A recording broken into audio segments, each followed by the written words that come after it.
What's up, guys? Kevin Cage here. Hope all is well. Be sure to like and subscribe, and let's get right into it. So I want to talk about some data we have, and I want you guys to entertain this thought on why on earth would banks have waited for Bitcoin to rise 90,000% before diving in. I want you guys to think critically. I think you understand what is at play here. We know Fidelity's been accumulating Bitcoin since what? Maybe 2015, 2016. We're aware of Fidelity Digital Assets. We're aware of Blythe Masters with JP Morgan and, of course, Digital Asset Holdings. This is all just a game. It is a sleight of hand trick that magicians play time and time again, just like Goldman Sachs. I want you to pay attention to this video. I hope you enjoyed yesterday's video. I really enjoyed doing that, and I think you're going to get the same type of thing out of this. We have huge RippleNet partners, expansion on the rise. I think you guys know what is coming. And also, just as a personal goal of mine, guys, if you even get 1% of value out of this video, I would really appreciate just clicking the like button and subscribe. I'm shooting for, let's say, 1,000 likes in this video. All right, enough chit chat. Let's get right into it.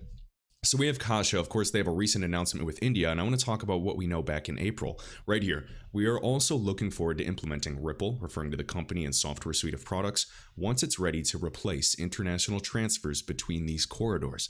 In case, we will add XRP in the next quarter in our banking system.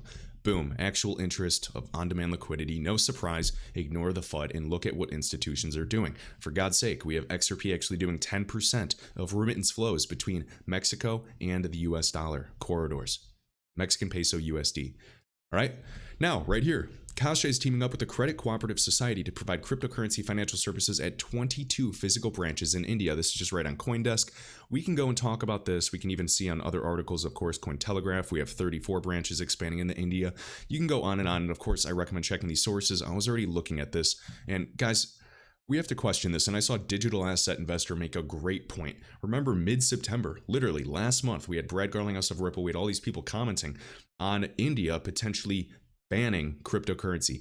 They are threatening to ban cryptocurrency for probably the 10th time. If you guys have been here for 3, 4, 5 years, I know you've seen this dozens of times.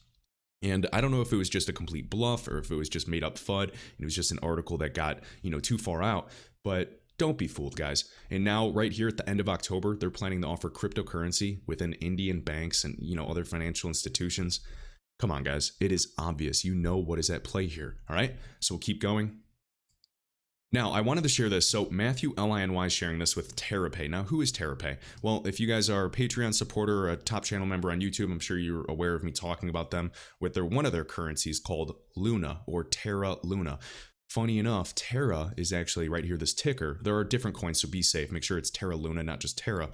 Terra is supposedly going to be one of the currencies added to Coinbase as well. And we know TerraPay is also partnered with, or at least, in tandem and works with Visa.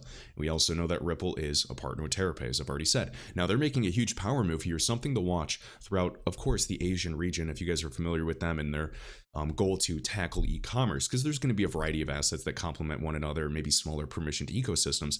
Definitely recommend checking this out. They basically got an MSB license, and we know that there is tons of flow between Canada, of course. According to the World Bank, estimated in 2018, the outward remittance value is roughly $27 billion, and of course, a growing share of digital remittances. I think we understand what's happening. You guys can, smell the roses. So right here, TerraPay strengthens its entry into North America with FinTrack Canada MSB license. Just wanted to touch on that.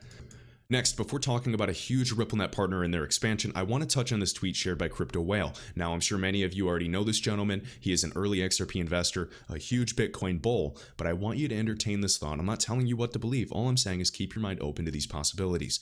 Right here. Always do the opposite of what banks recommend, especially regarding Bitcoin. It is no coincidence that they waited for Bitcoin to rise over 90,000% before switching their sentiment. They bought in cheap and are planning to dump their bags on retailers who FOMO in late. And yes, guys, I am aware of where Bitcoin is closing on the weekly chart. I am aware of the trends. I am aware of the channel. Just saying, keep an open mind because there's some data out there that you guys would be very surprised on. And of course, I will be sharing things in the weeks ahead. All right, so right here, Singapore's biggest bank, DBS, which is a RippleNet partner, is launching a crypto exchange. Well, what's the big deal about these guys? Well, they're one of the largest banks in Singapore throughout the Southeast Asian region. There's, millions, I believe even, close to 10 million customers, a huge group. They're RippleNet, and it is likely that they are going to be using on-demand liquidity in the future. We know how friendly Singapore's jurisdiction is to this type of progressive thinking in terms of utilizing technology. We can see the pairings that they have as well, involved with XRP pairs as well, for this DBS digital exchange between the Singaporean dollar, the Japanese yen, and the Hong Kong dollar. So keep an eye on this. And also, I saw a variety of people sharing this. Right here, we have Fiat Minimalist. Right here, how can we trade on DBS Digital? We can see the pairings, including Bitcoin, Ethereum, and XRP, and security tokens, which are asset-backed tokens. Remember, STOs as well, security token offerings, are a big thing. We know Ripple and Coinbase have invested into Securitize. Big things ahead, all right? You guys can go to dbs.com.sg as well if you want to read more about it. I know we've talked about DBS, but it has been a while. So very exciting to see. And also want to touch on Singapore and also not SAMA, but the Monetary Authority of Singapore. I was thinking of the Saudi Arabian Monetary Authority.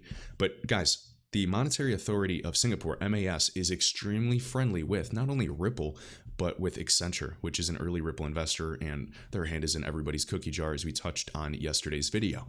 Right, so right here we have Ripple, Panda, XRP. This gentleman was at Swell in Singapore. I believe he lives in Singapore. And also notice, Singapore's largest bank launching a fiat to cryptocurrency exchange. XRP and other altcoins are going to be listed. And notice, trading against Singapore dollar, Hong Kong dollar, Japanese yen, and USD. Digital exchange, this whole ecosystem. We have custody, we have STOs, security token offerings, as I've already touched on. Regulated by MAS, all right? Pay attention to this group. Huge things on the rise. And also, I am knowing 2020 is, nearing an end. What the heck is going on with PolySign? So I'm interested to see what's going on with them. I've seen some very big news with JP Morgan as well. All right. And also understand custody is a huge deal. I also read this one article that Martin Volk shared with me, and it was actually very alarming, showing that the typical crypto exchanges can't even afford basic cybersecurity for even $4 million per year. So please, guys, just be safe. All right.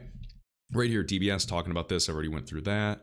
We'll keep going. Next, I want to touch on this. So this is shared by Agent Brockaloo. Thank you, sir. And this is Brian Brooks, acting comptroller of the currency. We know he oversees the U.S. banking system. He left Coinbase as chief legal officer for his $1 million+ salary and came here. As soon as he came here, in July, now we have banks can officially and legally in the United States hold cryptocurrency. Funny enough, I saw a digital asset investor, I saw a variety of people mentioning, why on earth are all these regulators always talking to Bitcoin maximalists when they've specifically said Bitcoin won't be it? If Bitcoin's a store of value, awesome. We know that these people, support Bitcoin to an extent. And, I'm grateful for Bitcoin. I love Ethereum. All I'm saying is XRP will play a role in payments for cross-border transactions. Even if it starts off with only illiquid assets, which it is today. I mean, we can look at the percent in the volume that is growing. Several $billion already going through XRP.